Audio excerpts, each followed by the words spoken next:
A strange story tonight. Police say a man broke his pit bull out of the Department of Animal Services shelter and then assaulted an officer who got this way.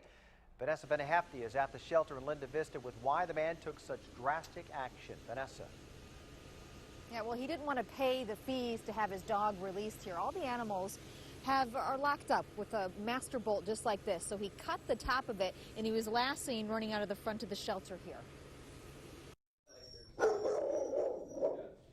There are plenty of good watchdogs here at the shelter, but this one in this cage made a break for it when his owner clipped the master bolt. Chris Snow almost made a clean getaway, but Officer Danica White knew something was fishy.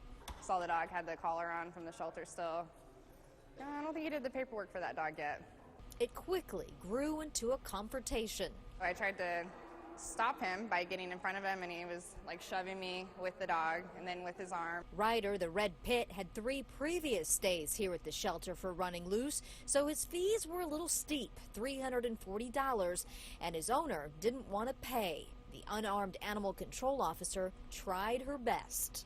I followed him out to this area here, was still trying to get the dog from him, grab the dog from him, and he was still pushing me away, cussing at me, and eventually he started running off.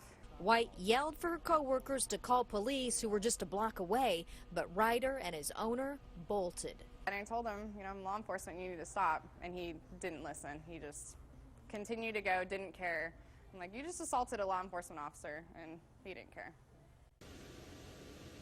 And he's in more trouble now. Now that fee, $340, was a bit high, but it was the dog's 3rd time here for running loose, and the dog is not neutered. The shelter says if the dog is spayed or neutered, they do offer owners a price break.